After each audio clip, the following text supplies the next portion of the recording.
পুলিবৰ থানাৰ অন্তৰ্গত যে বৰভেটিৰ পৰা ওপৰ গৰুমৰ পৰা ধৰি চেঙেলীয়াটি যিবিলাক অঞ্চললৈ আচলতে মটৰচাইকেল লৈ সন্ধিয়া যিসকল লোক আচলতে সেই অঞ্চললৈ ঘৰলৈ প্ৰৱেশ কৰে সাৱধান হওক আপোনালোক।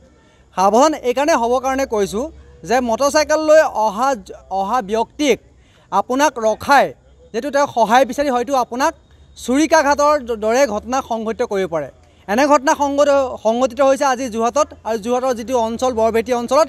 আৰু ইতিমধ্যে যিটো ঘটনা সংঘটিত হৈছে মোৰ লগত এজন ব্যক্তি আছে, তেওঁ গোটেই ঘটনা সম্পৰ্কে বিৱৰি ক'ব। তাৰ গোটেই আজি যিটো ঘটনা সংঘটিত হৈছে কি হৈছে গোটেই কথাটো? আজি তেখেতে বৰভেটি গীতৰ পৰা তেখেতে চেঙেলীয়াটিৰ অভিমুখে তেখেতে গৈ আছিলে আৰু তেখেতে DPSৰ যিটো পাব্লিক দিল্লী স্কুলত সন্মুখতে তেখেতক ৰাখিলে আৰু ৰাখি তেখেতক ক'লে, দাদা মই আপোনাৰ লগত যাম, বোলে মই গৰু গোহালিত কাম কৰোঁ, মোক অকণমান আপুনি সহায় কৰক। তেখেতে ভাবিলে হয় অকণমান ৰাতি হৈছে, এপে চেপে নাই, সহায় কৰিবলৈ যাওঁতে তেখেতক উঠাই লৈ গ'ল। উঠুৱাই লৈ ঠিক আছে শ'লমৰা প্ৰাথমিক স্বাস্থ্য কেন্দ্ৰৰ সন্মুখত নাপাওঁতেই তেখেতে সন্মুখতে তেখেতক এন্ধাৰত ক'লে বোলে দাদা ৰাখি দিয়ক মোক এইখিনিতে। তেখেতে ভাবিলে নহয় মই পোহৰত ৰাখোঁ অকণমান। যেতিয়া পোহৰ ৰাখিবলৈ যাওঁতে তেখেতক কি হ'লে পোহৰ নাপাওঁতে তেখেতক পিছফালৰ পৰা তেখেতে আগফালে ডেগাৰটো মাৰি দিলে, মোক আপোনাৰ ডিঙিত মাৰি দিলে। যেতিয়া ডিঙিত মাৰি দিলে তেখেতে লগে লগে পৰি ঢলি গ'ল। আৰু যেতিয়া ঢলি গ'ল তেখেতে লগে লগে ঢলি যোৱাৰ লগে লগে আমি দেখিলোঁ ধামকেনে শব্দ এটা আহিছে। আৰু যেতিয়া ধামকেনে শব্দ আহিছে আমি ভাবিছোঁ কি পৰিলে, ক'ৰবাত এক্সিডেণ্ট হ'ল। দেখিছোঁ তেখেত পৰি গ'ল মোচা পৰি। আৰু যেতিয়া দেখিছোঁ ডিঙিটো তেখেতে নিজেই তেখেতে ডিঙিটো ধৰিছে, তেতিয়া আমি গম পাইছোঁ যে ডিঙি কটা গ'ল। তেখেতে সুধিলোঁ কি হ'ল, বোলে মই পিছফালৰ পৰা এজন মানুহ উঠি আহিছিলে, ইয়াত নামিলে মোক পিছফালৰ পৰা ডিঙিতে আপোনাৰ চুৰিয়ে মাৰি দিলে। সহায় কৰিবৰ কাৰণে মানুহজন ৰখিছিলে।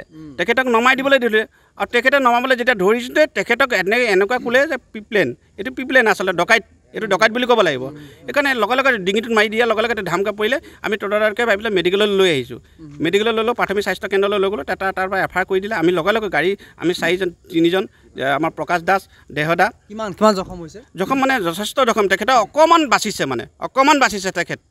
সেইকাৰণে আমি তদাৰকে লৈ আনিছোঁ। চিনি পাইছে নেকি? চিনাক্ত হৈছে তেখেতক আমিতো চিনি নাপাওঁ। তেখেতে লৈ আনিছে, আমি চিনি নাপাওঁ। তেখেতক সুধিছে আপুনি চিনি পায়নে? বোলে মই চিনি নাপাওঁ, কিন্তু এটাই চিনি পাওঁ যে গোটেই ক'লা ড্ৰেছ পিন্ধি আছে, জোতা চোতা ক'লা। কিন্তু মই যেতিয়া সহায় বিচাৰিছে মই সহায় কৰিছিলোঁ। যদি এনেকৈ সহায় কৰিব বিচাৰিছে, সহায় কৰিবলৈ যাওঁতে যদি এজন মানুহ মৃত্যুৰ মুখত পৰে, আৰু যদি মৃত্যুৰ মুখত পৰে, আমি নোহোৱাতেতো মৃত্যুৰ মুখত পৰে।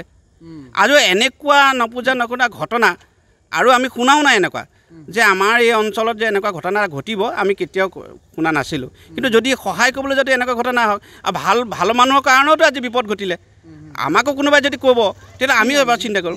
আক্ৰমণ কৰিলে কি নাম তেখেতৰ? এতিয়া আমি লৈ আনিছোঁ। তেখেতক আমি সোধা নাই, নামটো মাতিব পৰা নাই। তেখেত ডিঙিয়ে মাতিব পৰা নাই। তেখেতে সোণাৰী গাঁও মেডিকেলৰ পিছফালে লাগি স্কুটি এখন লৈ আনিছে। তেখেতে হেলমেট পিন্ধি অহা নাছিলে। তেখেতে এজাহাৰ দিম। আমি পুলিবৰ থানাৰ অন্তৰ্গত পৰিছে। আমি যথেষ্টভাৱে, কাৰণ আমাৰ তাৰ সংশয় আহিলে, ভাল মানুহৰ কাৰণেও সংশয় হ'ল। এনেকুৱা দুষ্ট চক্ৰটো হ'ল।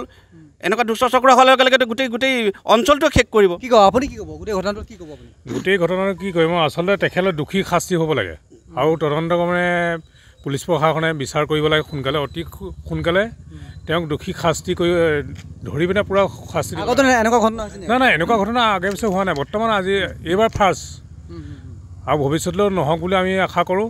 প্ৰশাসনৰ ওচৰত ভালকৈ প্ৰশাসনে দৃষ্টিগোচৰ কৰি ভালকৈ চাওক, ভালকৈ প্ৰশাসনে দায়িত্ব লৈ ভালকৈ পেট্ৰলিয়াম ডিউটি আছে। আমি লগ পাই আহিছোঁ তেখেতলোকে ভালকৈ অকণমান তদন্ত কৰিলে তেখেত নিশ্চয় ধৰা পৰিব। তেখেত আৰক্ষী গোটেই অৱগত কৰিছে আপোনালোকে? আৰক্ষী বৰ্তমান আমি ৰাস্তাত আহোঁতে লগ পাই আহিছোঁ, দেখুৱাই থৈ আহিছোঁ। তেখেতক কৈছোঁ যে ছাৰ এনেকুৱা নক'ল। তেখেতকে কৈছে আমাৰ তদাৰকে লৈ যাবলৈ দিছে আৰু আমি লৈ আহিছোঁ। আৰু ইয়াৰ পাছত আমি লঞ্চ কৰিম, এফআইআৰ লঞ্চ কৰিম।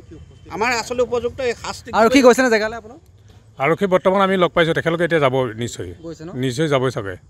ইতিমধ্যে পুলিবৰ আৰক্ষীয়ে ইতিমধ্যে ঘটনাৰ তদন্ত কৰিছে আৰু বৰভেটি অঞ্চলত ইতিমধ্যে আগতেও কেইবাটাও ঘটনা সংঘটিত হৈছে।